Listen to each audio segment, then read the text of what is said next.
first of all, Dave, let's just finish off the weekend. You would have assessed it, you would have looked at it. Your overall view, of course, of how much better you were. Yeah, I watched it again Sunday and we were probably better than I thought. On the day, we had some really good chances. You know, Donovan's had 2 good chances. He blazed one over and he missed a header, for example, which you don't always remember. But more than that, you know, they were just sort of 2 crossed into the box, if you like. But more than that, I thought our play was good in patches. And it looked more Crew-like, more how I want us to play, how we demand the players play. So that was positive. Don't get me wrong, was it a stiff challenge? That's not to get anything away from Shrewsbury. I don't mean it derogatory, but it's not Sheffield Wednesday or Sunderland or Wigan. We're going to face tougher challenges. And I'm sure Shrewsbury said the same about us. So we've got to put that into a bit of perspective as well. But if we keep developing like we have done over the last week, and we've got another week's training this week, although we didn't do much yesterday because of the 23s game, etc., then you know I'm sure we'll keep improving. You handed 3 players their league debuts. Now Scott Robertson played it in the cup tie for you, but you give 3 players their league debuts. Were you satisfied with the input, having seen them play live and then, as you say, looking at it again? Yeah, of course. You know, I thought Scott Robertson was the best player on the pitch.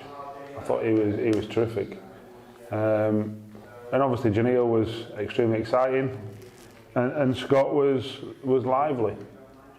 Can they become more effective? Yes, they can. We're going to go through the video with them this morning in the next 10-15 minutes, just to highlight a few bits and bobs. And it's not critical. It's just saying it might be a bit more effective if you stood here at this point and there at that point and run here, and that's how you get better. It's another tool to make us better. So, you know, like I said, I was pleased with them 3. I was pleased with, you know, the vast majority of them. I'd say they laid some foundations that I thought you know, there's some seeds, and that's all we could ask for at this stage, really. So good then to have that full week. I know you had your under-23 game, but you've got a full week with the group again. Yeah, it's important. You know, you don't get better if you don't coach, and you don't do work on the training pitch, and that's what we've got to do. So, you know, we had a 23s game yesterday that some players played in, and we'll give them time to recover, and then we'll get a session into the rest of the boys today. We all know how busy it's been for you in recruitment. Well, I want to sort of expand a little bit when you look at the players, and I'm not just picking out on these because the players that you've signed as well have come from good clubs, but you've had a Celtic player, a Southampton player, and a Tottenham player, some of the biggest clubs in the game. How important do you see that, you know, that you can be relied upon to have those players? I think it is important. We want good players at this football club. And we're extremely grateful that clubs of such high repute as Celtics and Man Cities and Tottenhams and Southamptons loan us their players. Are they in the right development phase? Well, obviously the clubs think so, to come here.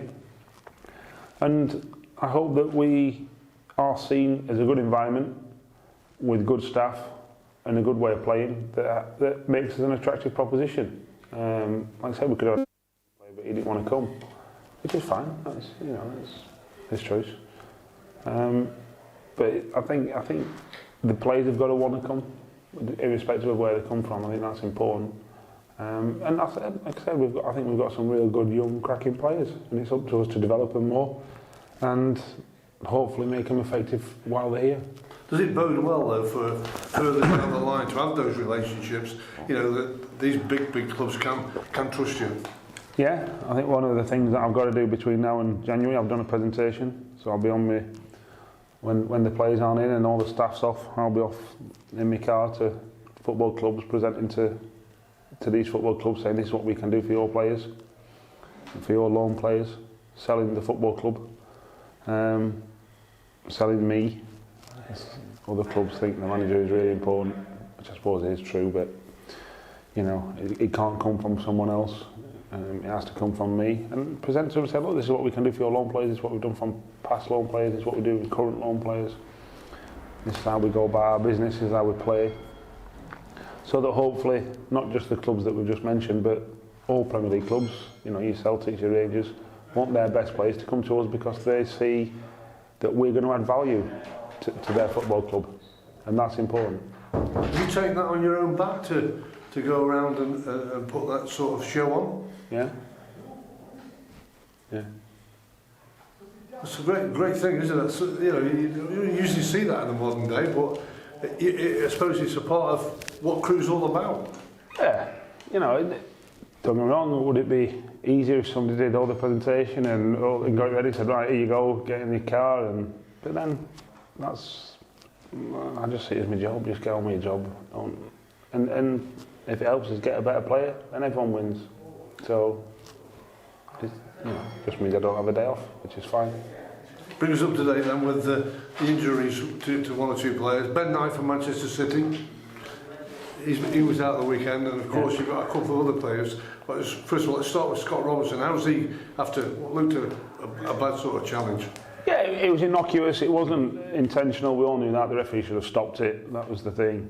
You let it go on for too long. But he's got some loose front teeth, basically. So he looks like a proper Glaswegian now. You usually get lose your teeth in Scotland, not in England. Yeah, he's played enough games when he's been on loan previously to know that, that's not common. And like I say, I spoke to one of their players after the game and he said he's a tough cookie, him. And it wasn't because of that incident, it's just because he was a strong lad and he was really impressed by him, and like I said, we were as well. So he'll be fine. He might whistle when he speaks to you through his teeth, but he'll be all right. Ben Knight though, and Chris Long, for updates with them. Ben Knight, it's his syndesmosis, which is a muscle that sort of connects your tib and fib together. So we've just got to make sure that there's nothing sinister going on there. He's felt it for probably about 10 days, and we're saying, are you sure you're all right? You probably need to stay inside. When we were doing all the coaching last week, no, I'm all right. And he kept saying, all right. And in the end, we sort of said, listen, you need to stay inside because you're not right.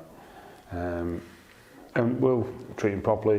We've obviously been in contact with Nick Oakley, former physio here and what have you, who's at Man City, who looks after Ben. And between us, both clubs, we'll make sure he's right. At the minute, I don't know how long. I've been told it won't be long, but then it's like we're not quite sure yet at the minute. That's the truth. So it's not serious, but we don't actually know how long yet at the minute. Chris Long, he'll be probably 3 weeks. He come back to train and then tweak something. So he had a scan, and it was what we thought it was a deal, but there was something more sinister underneath, which needs a bit longer, and that's why he broke down again. So that just needs another 2 or 3 weeks. Magic Gomez, what's the situation there, Dave? It's all about paperwork? Yeah, that's EU settlement stuff, Home Office stuff. We talked quite a lot. I want to talk a bit about the new options that you've got and the systems that you can use as well. Was that important in that recruitment? Because the follow-up question to that is this the strongest squad you would think you've assembled in depth? I would certainly say that we've got more first team ready outsiders. So whether it's strongest, I don't think that's right for me to say or comment really, because it's subjective. That one, I could say yeah and I could say no. I think the lads that we've got at the minute are very good players, and they've got to be good players. That's the demands of League One, certainly this season. Have we recruited to allow us flexibility in systems? Yes. You've seen that. When I spoke to Steve Cottrell after the game, he was saying, why did you play 3 at the back, and asking me questions like this, and obviously we played 3 at the back against them in the cup game in the Papa John's.